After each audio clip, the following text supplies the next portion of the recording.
안녕하십니까. 2023년 12월 31일 최병구의 팩트 시작하겠습니다. 요즘 각종 언론 매체를 보면 제3지대의 가능성에 대한 집중적인 기획을 하고 있습니다. 왜 그러냐? 최근에 이준석 전 대표가 국민의힘을 탈당하고 이어서 이제 이준석 전 대표의 지지 그룹이라고 할 수 있는 천하람 전순 전 지구당 위원장, 그다음에 이기인 경기도의원 연달아서 탈당을 했죠. 그러다 보니까 이제 이준석 신당 얘기가 있고, 그 다음에 이낙연 전 대표가 어제 이재명 대표와의 최후의 담판 이라는 식으로 이제 언론에 보도되면서, 근데 그게 결렬이 됐습니다. 그러다 보니까 이제 제 갈 길을 가겠다 이렇게 얘기를 하니까 이것도 역시 신당. 그러면 이제 기존에 있던 금태섭 신당, 양양자 신당 이런 거 빼고 지금 이제 전직 대표 이낙연 전 대표는 전직 집권당 대표고, 그 다음에 이준석 전 대표는 현 집권당의 대표였던 사람이고, 이런 사람들이 탈당을 해서 신당을 차린다고 하니까, 그리고 이 사람들 자체가 워낙 많이 알려진 사람들이기 때문에 이제 많은 사람들이 기대를 가지고 있는 건 사실입니다. 대신 물론 부정적인 기류, 예를 들어서 친명계에서는 이낙연 신당, 야 그건 말도 안 된다 이렇게 얘기를 하고 있고, 그 다음에 국민의힘의 주류 윤석열 대통령 쪽에서는 이준석 신당에 대해서 야 그거 정말 웃기는 얘기다 이렇게 이제 폄하를 하고 있는 것도 사실이고, 그러면 도대체 이 제3지대의 신당들이 어느 정도나 힘을 발휘할 수 있을까, 이걸 이제 전망하는 각종 기사들이 어마어마하게 쏟아지고 있습니다. 한번 찾아보시면, 저도 오늘 그 얘기를 하려고 하는데, 자 우선 전체적인 구도를 한번 보자는 거죠. 윤석열 정부 집권 3년차 이렇게 얘기하지만 아닙니다. 정확하게 얘기하면 집권 1년 11개월 만에 치러지는, 집권 2년도 안 되는 상황에서 치러지는 선거입니다. 절반도 안 지났습니다. 마치 집권 3년차라고 하면 집권이 5년 아닙니까? 5년 중에 절반 이상 지난 것 같은 느낌을 받는데 그렇지 않습니다. 1년 11개월입니다. 그간에 치러지는 선거입니다. 물론 그렇다고 해서 정권 심판론, 야당의 이걸 피해가기는 어렵습니다. 그러니까 1년 11개월 동안의 정권의 성과, 이거를 아무리 국민의힘이 피해가려고 해도 결국 윤석열 대통령에 대한 심판적 성격, 이건 피할 수가 없다. 그거는 감당하고 넘어가야 되는 겁니다. 그래서 윤석열 대통령의 국정운영 지지율, 이걸 높여야 된다는 얘기를 제가 줄곧 했는데 할 수밖에 없는 거죠. 왜냐면 그게 제1의 기준이니까. 물론 제1의 기준이 전체의 기준은 아닙니다. 그러나 그런 구도는 명백하다 하는 거고요.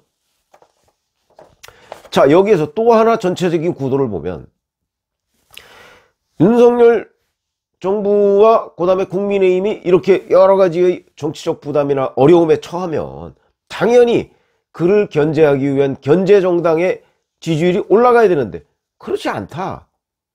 왜? 그 당은 대표가 재판받으러 다니고 수사받으러 다니고, 수사야 이제 자기네들은 탄압이라고 주장을 하니까 그렇다 쳐도 재판받으러 다니는데 그 재판의 결론이 어찌 보면 뻔히 예상되는 재판을 지금 시간만 끌고 있다 하는 인식을 가진 국민이 훨씬 더 많거든요. 저도 늘 말씀을 드리지만, 예를 들어서 김문기 씨를 알았느냐 몰랐느냐, 그건 결론이 뻔히 나와 있는 거 아닌가요? 그런 식의 재판을 지금 계속 시간만 끌고 있다, 이런 거죠. 이런 거를 이제 많은 국민들이 알고 있고, 입법권을 장악한 민주당, 그래서 제가 이걸 입법집권당 이렇게 표현을 한다면, 행정권을 장악하고 있는 국민의힘, 행정집권당 이렇게 표현할 수 있겠죠. 이 양당의 극한 대결, 그러니까 심하게 얘기하면 입법부와 행정부의 움직이는 그 정당의 차이로 인해서 대결적 상황이 극심해졌다. 이렇게 되면 결국 타협이라는 거는 멀어지고, 제대로 1년 11개월 동안에, 지금 1년 한 7개월쯤 지났는데 1년 12 동안에 제대로 된 타협을 본 적이 있습니다? 없습니다. 그만큼 양극화가 심해졌다. 이게 이제 전체적인 구조고, 자 이렇다 보니까 극단을 싫어하는 사람, 제3지대, 이걸 조사하면 늘 한 30% 정도는 나옵니다. 심하면 뭐 40%까지 나오기도 하고요. 그러니까 이 사람들이 뭉치면 뭔가 될 것 같지요? 될 것 같습니다. 이 당도 싫고 저 당도 싫다. 많습니다, 그런 사람. 자, 그러다 보니까 이 현 집권당의 대표였던 사람, 전 집권당의 대표였던 사람이 나가니까 이제 그 위력을 저희가 가늠하게 되는 거죠. 그런데 자, 총선이라는 거는 전체적인 제가 구도를 지금까지 말씀을 드렸는데, 이런 구도하고는 제가 이제 싱크로율이라는 표현을 쓰는데, 동일성이 절반도 안 됩니다. 왜? 총선은 뭐 예를 들어서 국민의힘의 수장, 민주당의 수장을 보고 찍는 게 아니거든요. 각 자기 지역에 있는 뭐 국민의힘의 무슨 후보, 민주당의 무슨 후보, 이 사람들을 보고 찍는 겁니다. 물론 정당 투표라는 게 있긴 하지만. 그러다 보니까 정당과 인물 뭐 이런 대결이 이게 적어도 뭐 절반이나 아니면 절반 이하 정도를 차지합니다. 물론 수도권, 호남, 영남 뭐 이런 데는 뭐 정당이 압도적이겠죠. 그 영향 요소가. 그러나 그렇지 않은 지역은 또 뭐 중부권이나 이런 데에서는 정당도 정당이지만 그 각 인물이 굉장히 큰 역할을 한다. 그래서 제가 현역 의원의 영향력을 자꾸 얘기하는 겁니다. 인지도가 굉장히 중요합니다. 어느 정당이냐에 따라서. 그러니까 지금 예를 들어서 굉장히 유명한 사람이라고 해서 어느 당 공천을 받아서 갑자기 어디에 뛰어든다. 당선되는 거 쉽지 않습니다. 왜냐하면 그 사람은 전국적으로 알려져 있는 사람이지, 특정 지역, 예를 들어서 뭐 도봉갑, 이 지역에 갑자기 공천을 하면 도봉갑 지역에는 이 사람보다 훨씬 더 유명한 사람이 있습니다. 거기에 예를 들어서 현역 의원, 내지는 거기에서 활동을 오래 했던 어떤 인물, 이런 사람들이 있는 거죠. 그러다 보니까 총선과 대선이 다르다, 이런 거죠. 자, 그러면 국민의힘과 민주당의 조직, 그 다음에 인물 경쟁력, 이런 걸 능가하는 사람이 제3지대에 있느냐. 물론 이준석, 이낙연 이런 사람들은 능가하죠. 조직은 능가할지 모르지만 인물 경쟁력에서는 전국 어디다 갖다 놔도 능가할 겁니다. 그렇다고 해서 어느 지역에 가든 당선된다? 그건 아니거든요. 이게 현실입니다. 예를 들어서 이낙연 신당, 제가 어제도 말씀드렸지만 실제 탄생 여부 자체가 불투명합니다. 아마 마지막 순간까지 협상의 여지가 남아있다고 저는 보는 입장이기 때문에, 자, 오늘이 12월 31일 이낙연 전 대표가 이재명 대표한테 준 시간의 마지막입니다. 그러나 오늘 지난다고 내년으로 바뀐다고 당장 무슨 일이 벌어질까요? 아마 며칠 뒤에 신당 로드맵을 발표할 겁니다. 앞으로 뭐 중앙당 뭘 창당 준비위원회를 언제 구성해서 뭐 발기인대회를 언제 하고, 그 다음에 창당 등록을 언제를 목표로 한다, 뭐 이렇게 아마 발표할 겁니다. 가시화되는 거죠. 그렇다고 해서 신당 창당 기정사실화 할 수 있을까요? 그렇지 않습니다. 마지막까지 회군 가능성이 남아있다. 뭘 보면 알 수 있느냐? 어제 이재명 대표와 만나고 난 뒤에 탈당 여부를 묻는 기자들의 질문에 차차 말씀드리겠다고 얘기를 했습니다. 차차. 탈당을 결심했으면 왜 차차 말씀드리죠? 얘기하면 되지.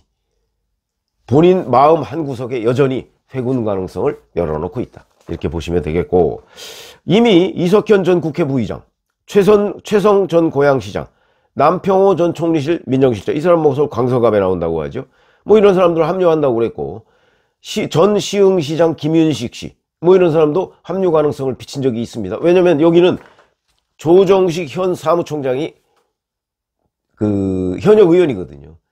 자기가 뭐 도전해서 도전권 자체를 박탈당한 거 아닙니까? 그거 당연히 신당으로 한번 해보겠다, 이런 생각이 있겠죠. 이미 수도권에서 여러 사람이 나 합류하겠습니다, 이렇게 지금 나온 상황이기 때문에 뭐 이게 이제 일부 동력은 될 수가 있습니다. 이런 점에서는 이준석 신당보다는 여건이 낫다, 저는 그렇게 보고요. 이 사람들 아마도 자기가 그 노리고 있는 지역에서 최소 10,000표 이상 가져갈 겁니다. 10,000표 이상. 몇만 표를 가져갈 수도 있죠.